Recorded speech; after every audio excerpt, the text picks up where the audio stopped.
ഈ ആവക്കായ് മാങ്ങ ഇന്ന് ഞാൻ പ്രിപ്പയർ ചെയ്തത് വളരെ സ്വാദിഷ്ടമായിട്ടുണ്ട്. ഇതെങ്ങനെയാണ് പ്രിപ്പയർ ചെയ്യണമെന്ന് നോക്കാം. ആവക്കായ് എന്ന് പറഞ്ഞാൽ തന്നെ ആവ മസ്റ്റാർഡ്, കായ് എന്ന് പറഞ്ഞാൽ ഒരു റോ ഫ്രൂട്ട്.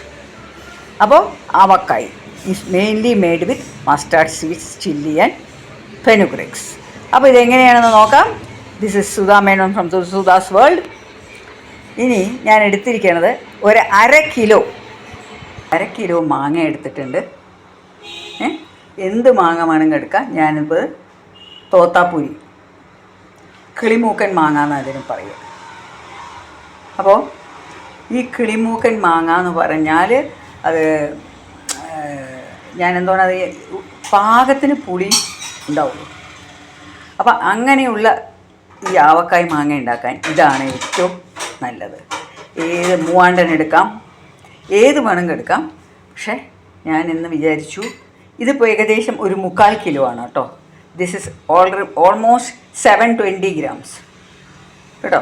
അപ്പോൾ ഞാൻ ഇത് വെച്ചിട്ടാണ് ഇന്ന് ചെയ്യാൻ പോകുന്നത്. ഇനി ഇതിനെ എങ്ങനെയാണ് കട്ട് ചെയ്യണത്? ഞാൻ ഇതിൻ്റെ ഈ അച്ചാർ ഉണ്ടാക്കുമ്പോൾ ഏറ്റവും പ്രധാനം പറയേണ്ടത് എന്താ അറിയോ? മാങ്ങ നന്നായി കഴുകി വൃത്തിയാക്കി തുടയ്ക്കുക.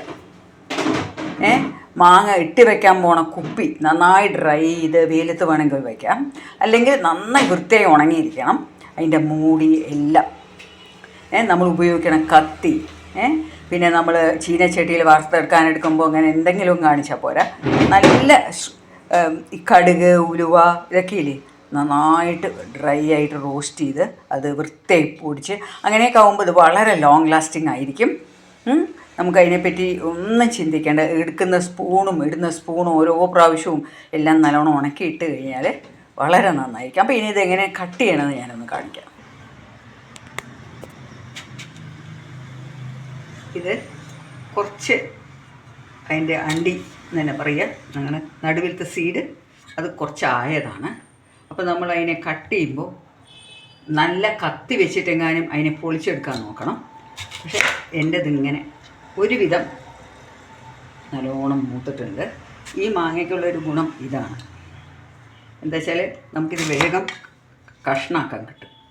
അപ്പോൾ അതിൻ്റെ ഈ നടുവിലത്തെ സീഡ് ഇങ്ങനെ എടുക്കുമ്പോൾ ഇതുണ്ടല്ലോ, ഇതിനിങ്ങനെ നല്ലോണം ചുരണ്ടി എടുത്താൽ നന്നായിരിക്കും. ഇതാവശ്യമില്ല കേട്ടോ.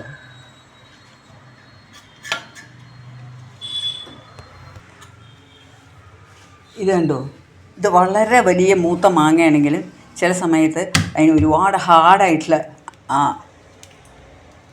റോക്ക് വന്നിട്ടുണ്ടാവില്ല. ഇതിനെങ്ങനെ ഇപ്പം നമുക്ക് റിമൂവ് ചെയ്യാം, പക്ഷേ കുറച്ച് ഹാർഡാണ്. അപ്പോൾ നമ്മളതിനെ നല്ല മൂർച്ചയുള്ള കത്തിയോണ്ട് ഇതേമാതിരി വലിയ കഷ്ണങ്ങൾ ഇങ്ങനെ ആക്കണം. ഞാൻ എല്ലാം ഒന്നും മുറിക്കട്ടെ. ഇതിപ്പോൾ ഞാൻ എല്ലാം ഇങ്ങനെ മുറിച്ച് കഴിഞ്ഞു. ഇനി ഞാൻ ഇതിനെ ഒന്ന് കുറച്ച് നേരം വെയിൽ കൊള്ളിക്കാൻ പോകണം. ഇങ്ങനെ ചെയ്താൽ എന്താ പറയുക, അതിൻ്റെ മോയ്സ്ചറൊക്കെ ഒന്ന് പോയി കിട്ടും. ഒരു ദിവസം നല്ലൊരു വെയിൽ ഒരു പ്ലേറ്റിൽ വെച്ചിട്ട് ഇങ്ങനെ കൊള്ളിച്ചാൽ മതി. ഞാനിനി ഇതിനെ വെയിലത്ത് വെക്കട്ടെ. ഇപ്പോൾ എൻ്റെ മാങ്ങയൊക്കെ ഞാൻ വെയിലത്ത് വെച്ചിട്ട് ഒന്ന് ഡ്രൈ ആക്കി എടുത്തു കേട്ടോ. ഇതിപ്പോൾ 2 മാങ്ങ മുറിച്ചതാണ്. ഇപ്പോൾ ഒന്ന് ചുരുങ്ങിയിട്ടുണ്ടെന്ന് തോന്നുന്നു. പക്ഷെ എന്നാലും ഞാനിനി ഇതിൽ എന്തൊക്കെയാണ് ചേർക്കാൻ പോകണം, എന്തൊക്കെ ആഡ് ചെയ്യാൻ പോകണം എന്നെല്ലാം കാണിക്കാം. ഇപ്പോൾ ഞാൻ മാങ്ങയൊക്കെ ഉണക്കി എല്ലാം എടുത്ത് വെച്ച് റെഡിയായി കാണിച്ചു ഞാൻ. ഇപ്പോൾ ഞാനൊരു പാൻ വെച്ചിട്ട് അതിലേക്ക് ചേർക്കേണ്ടത് ആവക്കായ് മാങ്ങയ്ക്ക് മസ്റ്റാർഡ് ഫെനുഗ്രീക്കാണ് റോസ്റ്റ് ചെയ്യുന്നത്. ഞാനിപ്പോൾ ഇത് ഒരു 1/2 കിലോ മാങ്ങയ്ക്കുള്ള ആണ് എടുക്കുന്നത്. ഞാൻ അതിലേക്ക് ഒരു 3/4 കപ്പ് കടുക് റോസ്റ്റ് ചെയ്യാൻ വേണ്ടിയിട്ട് ആഡ് ചെയ്യാം കേട്ടോ. ഇത് നല്ലോണം ഡ്രൈ ചെയ്തിട്ടാണ് ഞാൻ നല്ല വൃത്തിയുള്ള ചീനച്ചട്ടിയിൽ ഇതിനെ ഒന്ന് നന്നായി റോസ്റ്റ് ചെയ്യുന്നത്.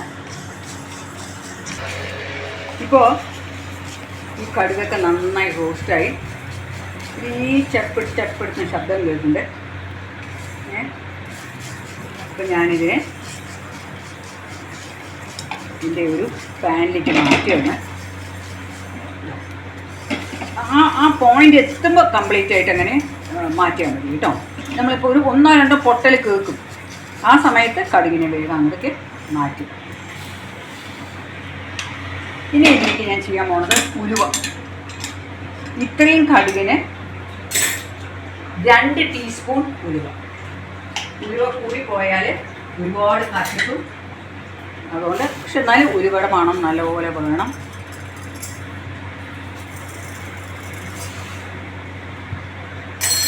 ഇത്രയും ഉലുവയും കൂടി ഇട്ടിട്ട് നന്നായി റോസ്റ്റ് ചെയ്യാം.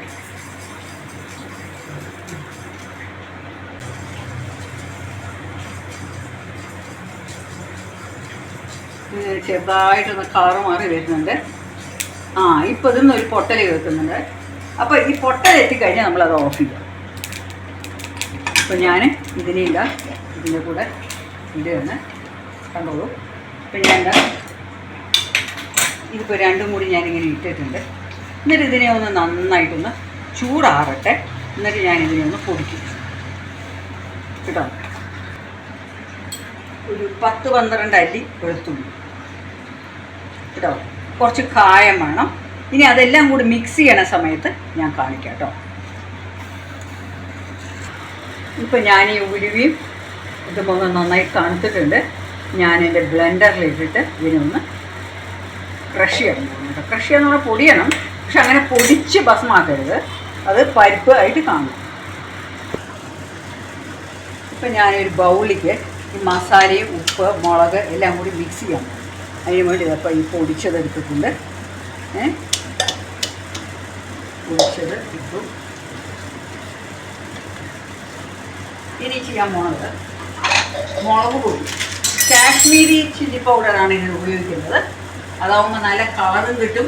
നമുക്ക് എത്ര വേണമെങ്കിലും ആഡ് ചെയ്യാം, നമ്മുടെ സൗകര്യം അനുസരിച്ച്. എരിവ് പൊടിക്കേണ്ടത്. അപ്പോൾ ഞാൻ ഇതിലേക്ക് ഇപ്പോൾ 1, 2, 3 ടേബിൾ സ്പൂൺ മുളക് പൊടി കാശ്മീരി ആഡ് ചെയ്തു. ഇനി ആഡ് ചെയ്യാൻ പോകുന്നത് ഉപ്പ്. അതേമാതിരി ഞാൻ ഒരു 1, 2 ഒരു 2.5 സ്പൂൺ ആഡ് ചെയ്തു കേട്ടോ. ഉപ്പിനോട് ചെറിയൊരു പേടിയാണ്, എന്താ നമ്മളത് സൂക്ഷിക്കണം. അതിൻ്റെ കൂടെ ഒരു എത്രയോ 12 അല്ലി വെളുത്തുള്ളി. ഇതിനെ അങ്ങനെ മുഴുവോട് ചേർക്കണം കേട്ടോ. ഇത് കുറച്ച് കായം,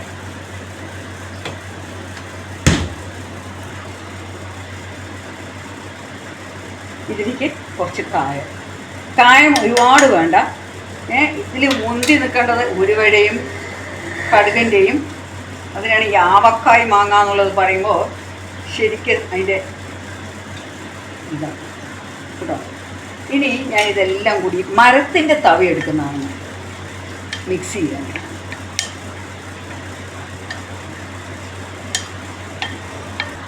ഇപ്പം ഞാനിങ്ങനെ ഒരു ബോട്ടിൽ കണ്ടു. ഇതിനെ ഞാൻ വെയിലത്ത് വെച്ച് നന്നായി കഴുകി, അതിൻ്റെ മൂടിയും തന്നെ നന്നായി കഴുകി ഒരു 1/2 മണിക്കൂർ വെയിലത്ത്, 1/4 മണിക്കൂർ വെയിലത്ത് വെച്ചു. ഇനി ഞാനിതെന്താ ചെയ്യാൻ പോകുന്നത് വെച്ചാൽ ഞാൻ എൻ്റെ മിക്സിങ് കാണിക്കാൻ പോകുന്നു കേട്ടോ. അപ്പോൾ ആദ്യം ചെയ്യുന്നത് ഞാൻ ഈ മസാല മിക്സ് ചെയ്ത് വരും. അതൊരു 2 ടീസ്പൂൺ ഇങ്ങനെ ഇടും കേട്ടോ. എന്നിട്ട് കുറച്ച് മാങ്ങ, അത് കണ്ടോളൂ, ഇതെടുക്കുന്നുണ്ട്.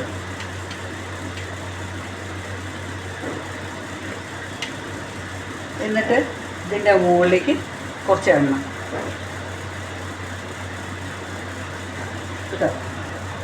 ഇത് മിക്സ് ചെയ്യണത് ജിഞ്ചരി ഓയിൽ, നല്ലെണ്ണയാണ് കേട്ടോ. നല്ലെണ്ണ മാത്രമേ ഇതിന് ഉപയോഗിക്കാൻ പാടുള്ളൂ. പക്ഷേ കടുകെണ്ണ ഉപയോഗിക്കുന്നവരുണ്ട്. അത് നോർത്തിലുള്ളവരൊക്കെ അതാണ് ഉപയോഗിക്കുക. എനിക്ക് അതിൻ്റെ ടേസ്റ്റ് വലുതായിട്ട് ഇഷ്ടമില്ല.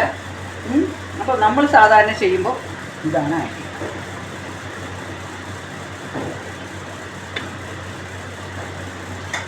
ഇനി എനിക്ക് കുറച്ച് എണ്ണ ഒഴിക്കുക.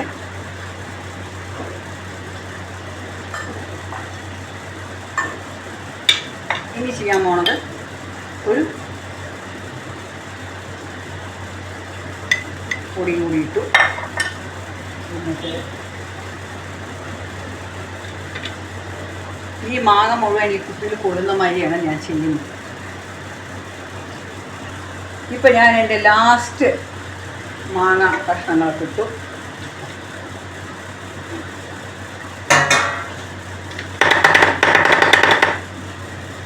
ഇനി ഇതിൻ്റെ മുകളിലേക്കാണ് ഞാൻ ഈ മസാല മുഴുവൻ ഇടാൻ. ഇത് നാളെ നോക്കിക്കോളൂ, കുറച്ച് താണിട്ട് കറക്റ്റ് പൊസിഷനിൽ. ഇപ്പം എൻ്റെ മസാല മുഴുവനും തീർന്നു. That is the pickle masala കേട്ടോ. ഇനി ഇതിനെ ഞാൻ ഇതിൻ്റെ മുകളിൽ കുറച്ച് എണ്ണ, ഇതിലെങ്ങനെ വെച്ചാൽ ഈ എണ്ണ പോരാ. ഇപ്പം ഞാൻ മുകളിൽ നിൽക്കണം കുറച്ച് എണ്ണ കേട്ടോ. ഞാൻ അങ്ങനെയാണ് ഇപ്പോൾ ഉണ്ടാക്കിയത്. ഇനി ഇതിങ്ങനെ വെച്ചിട്ട് ഞാൻ ഇങ്ങനെ ഒന്ന് ഷെയ്ക്ക്, തലകിഴായി കുലുക്കുന്നില്ല, ഇവിടെ മാത്രം. ഇതിങ്ങനെ വെച്ചിട്ട് ഞാനിനി നാളെ ഇതിനെ നന്നായിട്ടൊന്ന് ഷെയ്ക്ക്. ഇപ്പോൾ കണ്ടോളൂ,